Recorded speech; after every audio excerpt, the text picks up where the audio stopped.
A peaceful cemetery, a grieving daughter bringing flowers to her grandmother's grave.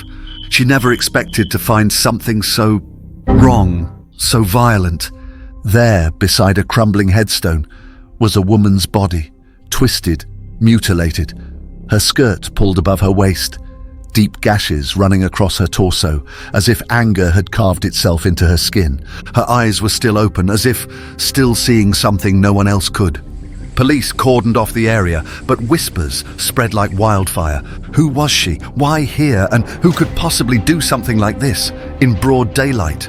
The answer would not come quickly, because this wasn't the first time someone had been butchered this way, and it wouldn't be the last. This was the beginning of a terrifying pattern, one that would haunt Melbourne for years. A pattern that led to one man, a man who wore many faces, and none at all. This is True Crime O'Clock, and this is the story of Peter Dupas, the faceless predator. November 1st, 1997, Faulkner Cemetery, a quiet, sacred ground on the northern edge of Melbourne. It was supposed to be a simple visit. 25-year-old Mersina walked along the narrow gravel path, holding a bouquet of fresh chrysanthemums for her grandmother's grave. It was a tradition, something she did with quiet reverence, but this time she never made it back. That afternoon, a man walking his dog spotted something strange near the gravesite. At first, he thought it was a pile of discarded clothing, but as he stepped closer, the full horror came into view. It was a woman, lying face down beside a headstone, her body partially covered by dirt and branches, as if someone had tried to hide her, and then gave up. Her skirt was pushed above her hips. There were stab wounds, brutal, targeted, deliberate. The air was still, the flowers she'd brought, crushed beside her. Police arrived within minutes. They cordoned off the area, marked out evidence with yellow tags, but the questions hung heavy, like fog that refused to lift. Who was she? What had happened here? Why had no one heard her scream? Detectives from the homicide squad arrived. They quickly identified the victim as Mersina, a kind, intelligent woman of Greek descent, a student, a daughter, a life just beginning. And yet, it had ended here, in the very place where she had come to remember someone she loved. The wounds on her body told a story. This was no robbery, no random assault. It was intimate, sadistic, methodical. Her underwear had been removed. Multiple stab wounds, focused around the chest, suggested something far more disturbing than impulse. But the killer had left no obvious trace. No murder weapon, no witnesses. Detectives searched for clues, fingerprints, boot impressions, anything. But the cemetery, with its thousands of graves and winding paths, was a maze. There were too many hiding places, too many ways to disappear. Then came the most chilling realization of all. This wasn't the first time police had seen wounds like these. There had been other women, other scenes, other bodies left like broken dolls, discarded in the shadows, but no one, not yet, had connected the dots. Who could commit such a heinous act in a place meant for peace? And why was the brutality so familiar? This wouldn't be the end of the nightmare. It was only the beginning. Stay with us. True Crime O'Clock continues. As the investigation unearths more than just a killer, it uncovers a predator hiding in plain sight. Her name was Mersina. She was 25, warm-hearted, ambitious, thoughtful. The kind of person who made others feel seen. She loved poetry, music. She studied journalism, hoping one day to give voice to the voiceless. Her family was close, Greek-Australian, tightly knit. Every Sunday they shared meals, laughter and stories around a crowded kitchen table. Mersina was the heart of that table, the quiet light. She still lived at home, not because she had to, but because she wanted to be close to her parents, to look after her younger brother, to check in on her grandmother's grave, even years after she'd passed. That's what she was doing when someone took her from them. Her father, George, was called to identify her body. They wouldn't let him see her face. He recognized her from her boots, the ones he'd bought her the month before. He collapsed. The Halvergis family's world shattered that day. A mother grieved the daughter she couldn't protect. A father tormented himself for not walking with her that morning. A brother left with nightmares. and questions that would never fully be answered. Why Mersina? Why her? The public mourned, shocked by the randomness of the attack. But for those who loved her, it wasn't just a news story. It was the cruel erasure of a gentle life. And in the weeks that followed, the questions deepened. Because Mersina's murder was not a solitary tragedy. There were patterns, subtle echoes of earlier crimes. Could this horror, this unbearable loss, have been prevented? Could someone have stopped the predator before he reached her? And if so, why hadn't they? This is True Crime O'Clock. And what happens next will leave you questioning the justice system itself. From the moment the call came through, Victoria Police knew they weren't dealing with a typical homicide. The brutality, the location, the staging, everything about Mersina Halvagis's murder felt deliberate. Detectives canvassed Faulkner Cemetery for hours. They spoke to mourners, groundskeepers, joggers, anyone who might have passed through that morning. No one had seen a thing, no raised voices, no signs of a struggle, just silence. And then, the aftermath.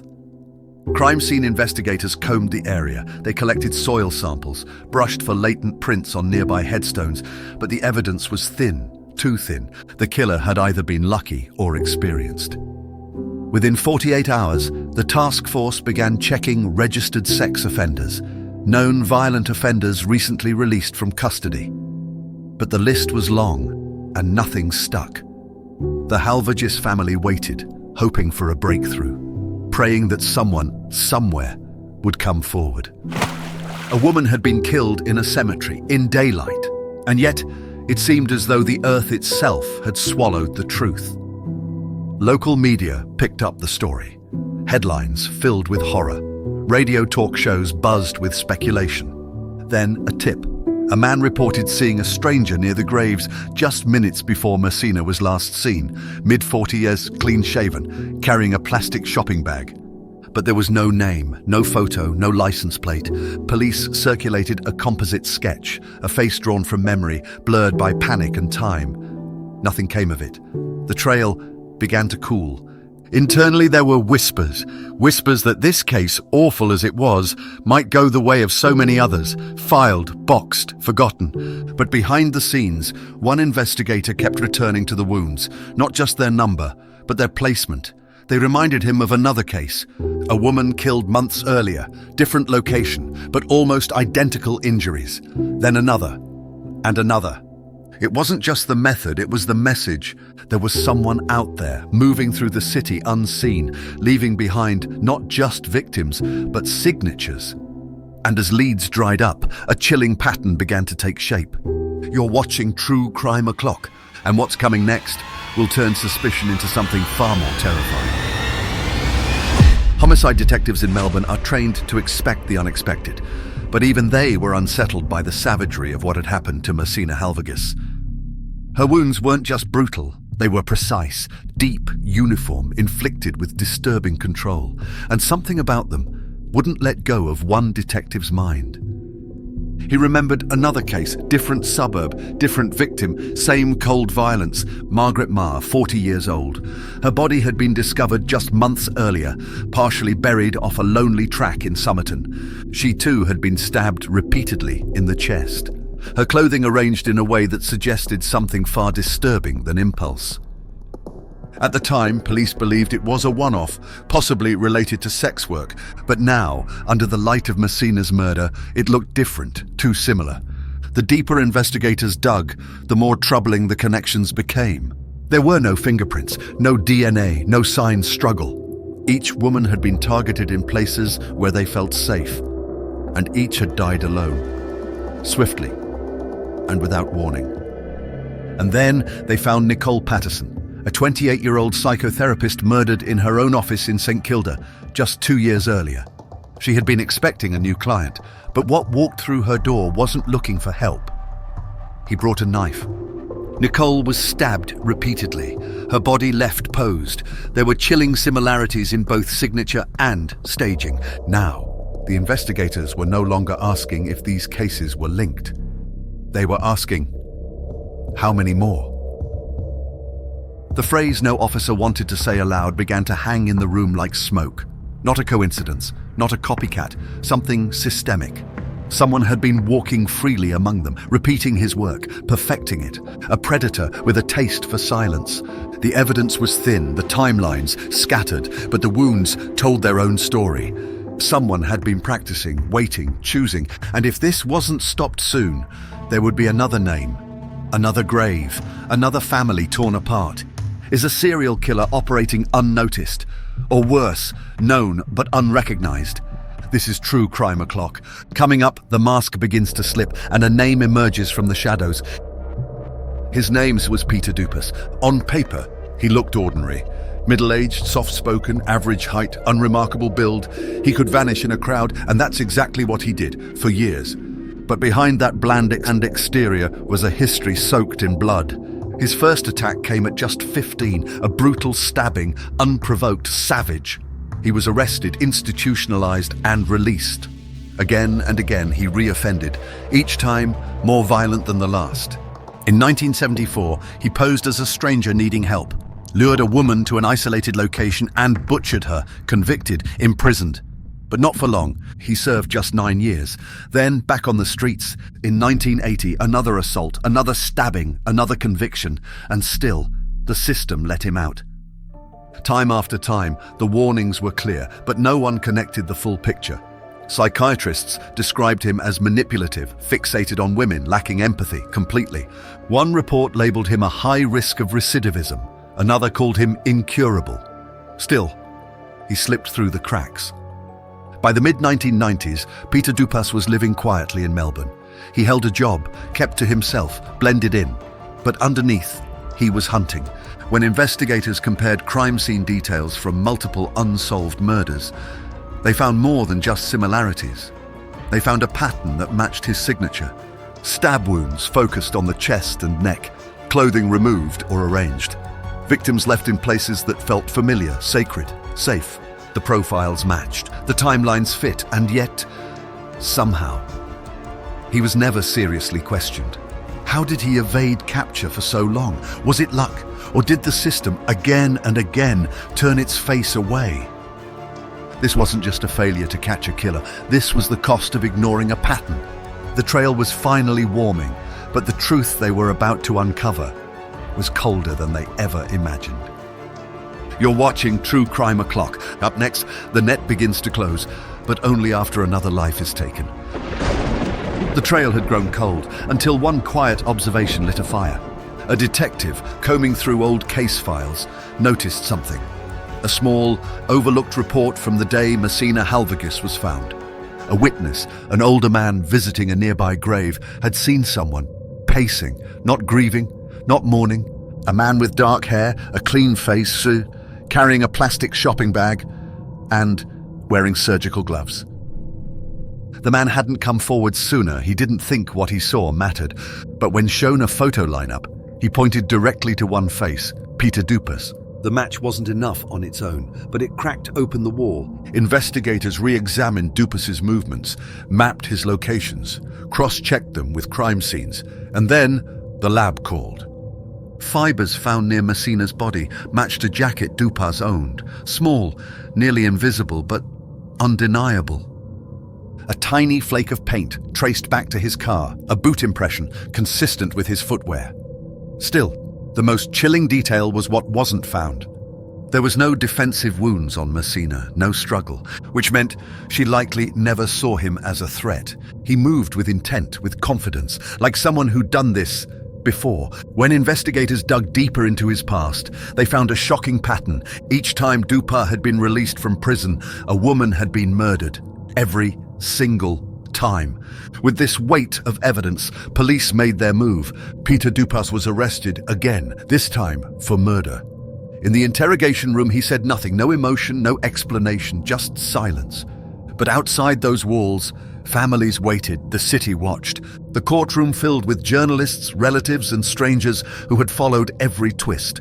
And as prosecutors laid out the forensic trail, piece by piece, scene by scene, the image of a calculated killer emerged. Not a man of madness, but control, precision. And the question that lingered in every heart was now on every tongue. Will justice finally be served? This is True Crime O'Clock, and the verdict is only part of the story. In 2000, the case of Peter Dupas went before the Supreme Court of Victoria.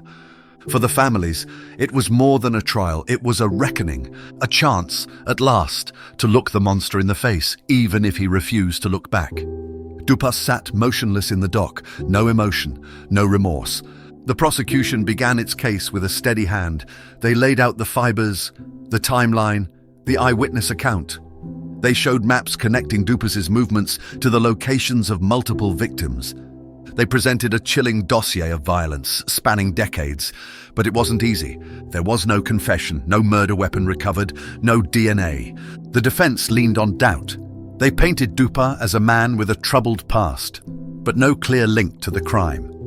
They pointed to gaps in forensic evidence, moments of uncertainty, and argued that the jury could not convict without absolute proof. But what the prosecution had was pattern, painstaking detail, calculated cruelty, repeated again and again. Each victim told a story, each injury deliberate, each scene unmistakable, and the jury listened. Family members wept as the final photos were shown, the pain of what was lost laid bare for 12 strangers to witness. When the closing arguments ended, the room was silent. The jury deliberated for 2 days, 2 long days, and then the verdict: guilty of murder with intent and premeditation. Dupas didn't flinch. He was sentenced to life without the possibility of parole. There were no cheers, no celebration, just quiet tears, and the weight of something that felt almost like justice. But beneath the relief, there was something else, an unease, because whispers had already begun of other victims, other cases, other families still searching for answers. Is this the end or just another chapter? This is True Crime O'Clock, and even behind bars, the legacy of Peter Dupas would continue to haunt a nation. Long after the cameras faded, long after the trial ended, the scars remained. For the families, life moved forward, but never the same. Birthdays, holidays, empty chairs, moments forever marked by absence. Mersina Halvagis's father, George, became a quiet crusader.